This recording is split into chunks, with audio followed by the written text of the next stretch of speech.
Hey, everybody, and welcome back. As soon as we wrapped Thursday's show, the Flyers, Elliot Friedman announced that the Flyers have completed a contract with a player that we actually talked quite a bit about.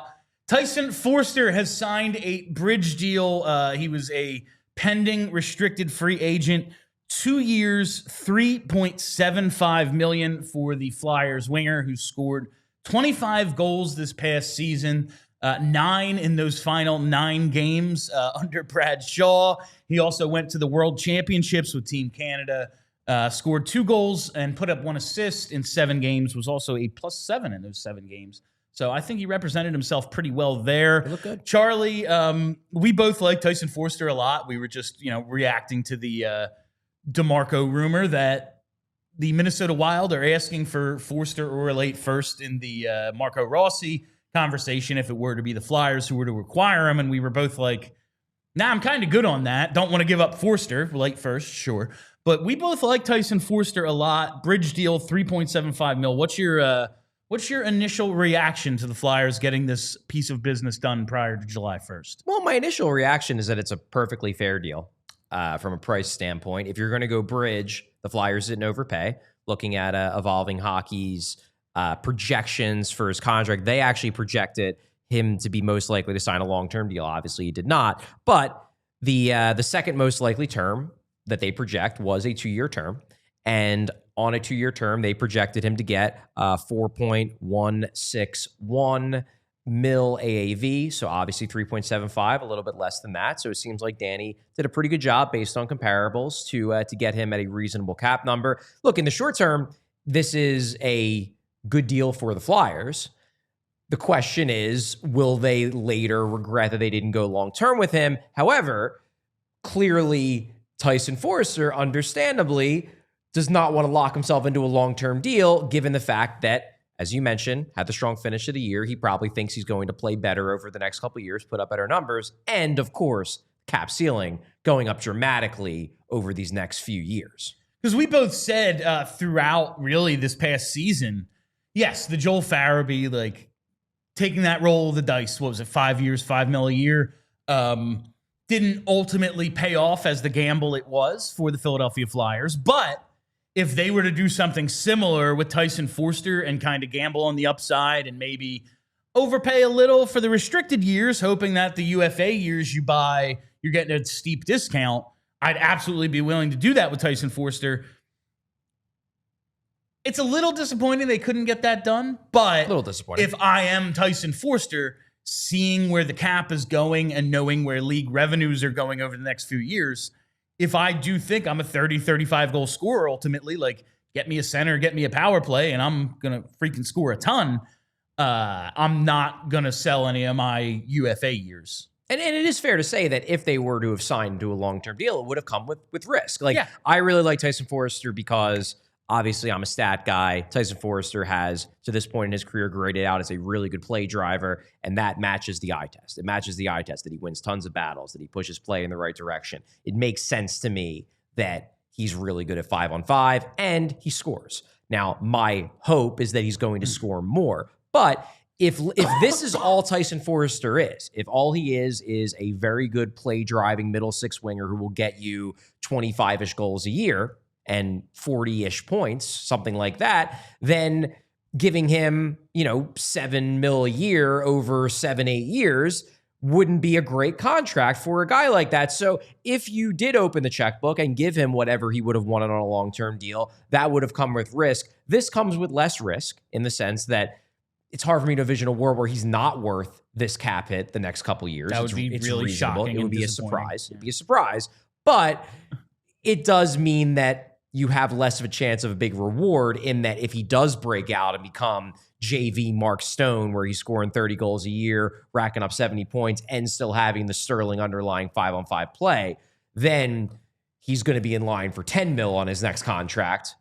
And you're going to be like, man, I wish we would have paid him 7.5 and gotten the discount. But I'm not going to deny that signing to a long-term deal would have been a risk, and there's no guarantee that he's going to take that big leap. No, we've seen plenty of guys stall in there. Well, he's on that escalator. Joel Farabee being a classic example. Not all development is linear. And sometimes guys are just what they are, and Joel Farabee got that change of scenery and it was like, didn't really break out the way I fully expected Joel Farabee to look like the guy he was 2 years ago as soon as the Flyers traded him. And maybe he will this coming season. Maybe next year he will. But that still just hasn't happened. We'll see how it goes with Tyson Foerster. I am totally cool. Like you said, a little under the projection from, was that Evolving Hockey projection? Evolving Hockey's projections, yes. Cool. Good for Danny. We've seen in the past, seems a little more than I was expecting. This one, right in line with what he's still an RFA when it expires, so you have that opportunity to do this all over again. I feel again. like the Chuck Fletcher era was marked by bridge contracts that were all just like $200,000 to $300,000 a year higher than they probably should have been. Perhaps this hints that Danny is a slightly tougher negotiator than Chuck Fletcher. One thing this also does, worth noting, not that I was terribly concerned about it, but you have to bring it up. It does remove the possibility of an offer sheet to Tyson Foerster because he was a pending RFA. He would have become an RFA on July 1st. Now he's signed. If there was, if the Flyers, if we're doing this show about some other team, and, because I'm obsessed with offer sheets. Right. If I'm going roster to roster, looking at each team and their pending RFAs, Tyson Foerster would be the guy I would want to maybe bank on. I am not nearly as high on Cam York as you are, so maybe that shades it a little bit. But Noah Cates, I don't know if Noah Cates is a guy you overpay and give up assets for. Yeah, I'm not sure about that. Jakob Pelletier, we'll see what the hell he becomes. But those are your only remaining RFAs now: Cam York, Jakob Pelletier, and Noah Cates. In terms of internal business, we expect the Flyers to get done in the coming month or so. So it removes perhaps their most attractive offer sheet target, depending upon how far your mileage goes with Cam York. How much? I know we both really like Tyson Foerster, so it's like, oh yeah, there's 9 goals. That's totally real. How much stock, though, do you put in those final 9 games where he scored just an unimaginable amount, it seemed, at one point? Do you think that's, obviously he's not going to score 82 goals, so, Oh, is it real that he scored 9 to 9? No, because that's insane. Not real. Because that's insane. Yeah. But do you think there, even though we thought he was kind of one of Torts' guys, maybe for whatever reason, Torts' style on the ice or off the ice was holding him back a little, and this is, he's even better than we saw for the first 7/8 of the season or whatever. How much stock do you put in that end of year production? I will say I asked Tyson Foerster this question at exit interviews, and unsurprisingly, he's like, nah, it was just a coincidence. I just got hot at the end of the year. Very funny, though. But if it did have an impact, I don't think he would have said it. Screw that guy. Exactly, yeah. It seems unlikely that he would have admitted really what that, happens. oh, no, I did it to stick it to Torts. Yeah. I actually tried harder once he was gone because I hated the son of a gun. That'd be so funny. That would be very funny. I really don't see Tyson Foerster. He doesn't love to open up in interviews, let's say. But anyway, with Foerster, I more just look at his production over the course of the year, because you could say, well, how much do you buy into those final 9 games? I don't know how much you buy into the first 70 games where he only scored 15 goals. So I prefer to look at it as, let's look at the season. Let's say that in the end, over the large sample, it gets close to evaluating where a player truly is, rather than be like, oh man, he's going to score 40 because he finished out the year so hot. But some guys have late season breakthroughs, and perhaps the constant tension of the Torts era maybe weighed on him a little bit, and he was able to play a little looser and freer once he was gone. Tice, you got the money now. I'm just begging you.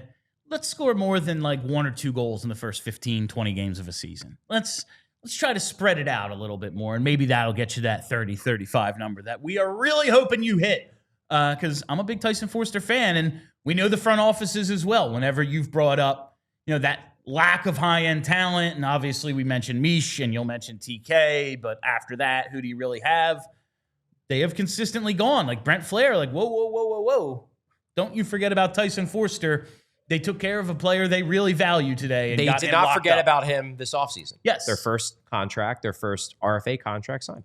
Very first guy they got done. All right, and that's the first piece of business the Flyers have taken care of. Make sure for all of our reactions to this stuff, you're following us right here on YouTube. Set that reminder bell so you know whenever we have a show hit the YouTube page, you will get notified. Follow us on Twitter at PHLY_Flyers. follow the pod as well. All right, that's it. I'm Bill Matz. That's Charlie O'Connor. Until next time, let's go Flyers.